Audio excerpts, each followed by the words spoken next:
सही है। तो ये ग्रिड व्यू के अंदर इसने सारी की सारी प्रोडक्ट्स उठा के डाल दी है। तो बंद कर देते हैं। आइए एक दफ़ा क्वेरी फिर देख लें हो क्या रहा है। फ्रॉम माई प्रोडक्ट एक नया वेरिएबल लिया है, in Northwind data context dot products select my product. तो इसने बेसिकली क्या किया है कि सारी की सारी प्रोडक्ट उठा के लिया है। अब इसको हम थोड़ा मॉडिफाई करते हैं। हम चाहते हैं कि सारी की सारी चीज़ें ना आए, प्रोडक्ट नेम आ जाए अलॉन्ग विद प्राइस। तो क्वेरी को थोड़ा मॉडिफाई करना होगा और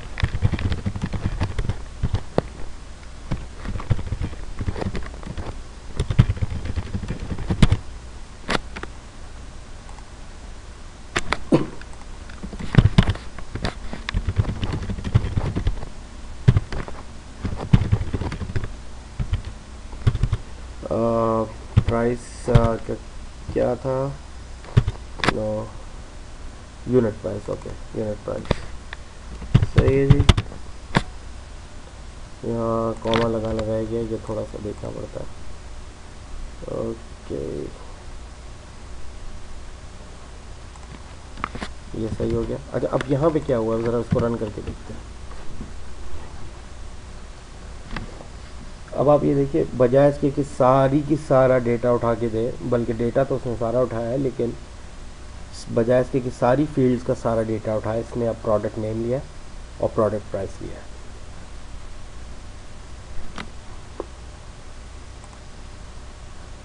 तो यहाँ पे देखें हमने क्वेरी को काफ़ी लिमिट कर दिया कि हमें क्या चाहिए, बजाय इसके कि अब सारा उठाएं। अच्छा फ़र्ज़ करें हमें एक वेयर की क्लॉज डालते हैं कि हमें जहाँ पे प्रोडक्ट की प्राइस ग्रेटर हो तो हम वो चाहिए। अब हम थोड़ा डेटा देखना पड़ेगा कि इसके अंदर जो है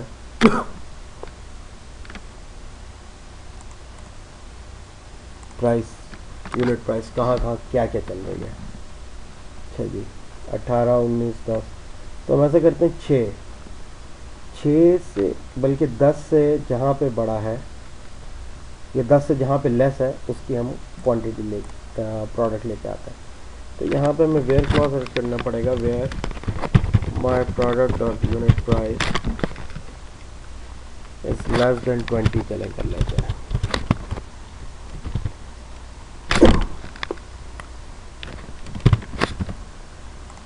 तो ये लेके आए, रन करें ज़रा।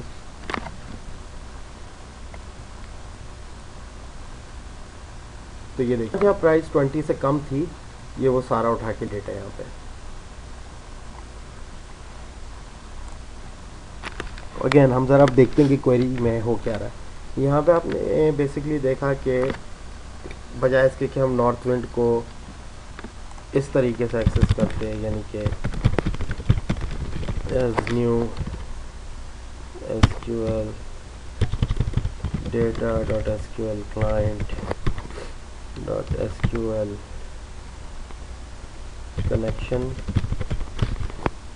कनेक्शन स्ट्रिंग देते और फिर इसको हम कमांड ऑब्जेक्ट बनाते, बजाय ये करने के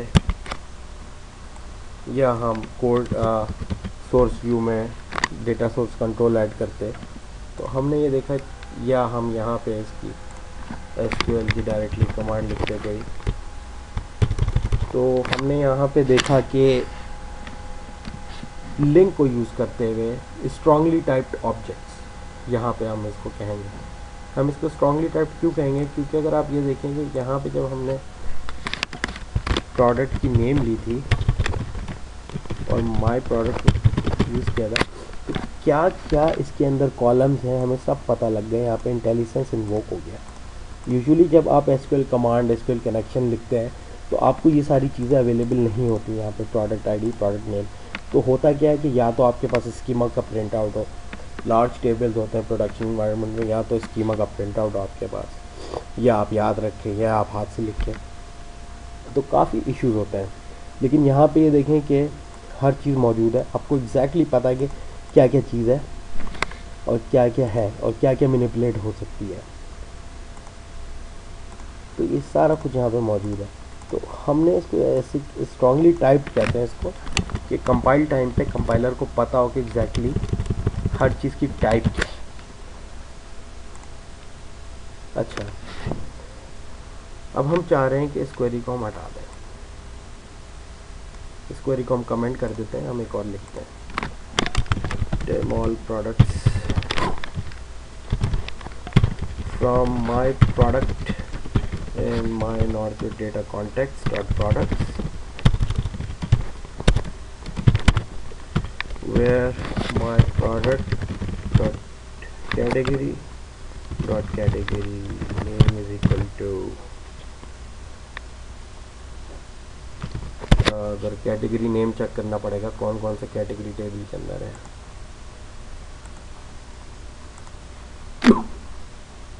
ओके, बेवरेजेस चेक कर लेते हैं, इज इक्वल टू बेवरेजेस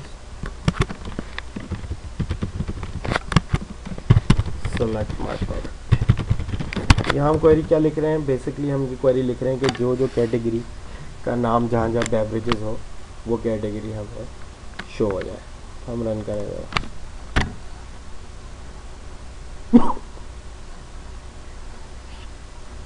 तो जिस जिस कैटेगरी का नाम था बेवरेज, जो जो मतलब बेवरेज कैटेगरी से रिलेटेड थी वो यहाँ पे आ गई है। अच्छा, यहाँ पे आप ये देखिए कि कैटेगरी आईडी 1 आ रही है क्योंकि टेबल के अंदर जो प्रोडक्ट्स का टेबल है उसके अंदर कैटेगरी नेम नहीं है।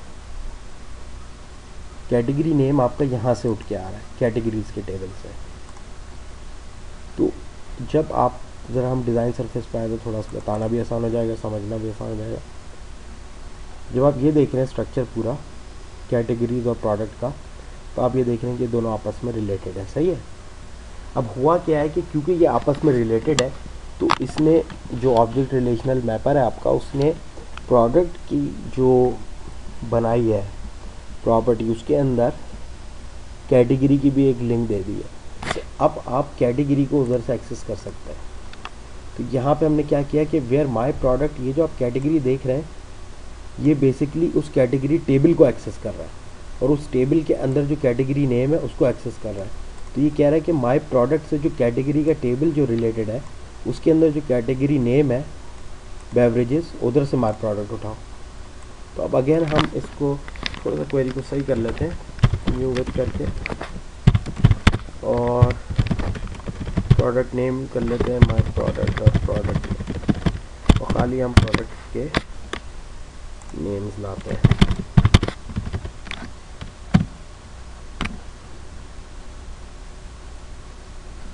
सही है, अब प्रोडक्ट का नेम भी आ गया हमारे पास।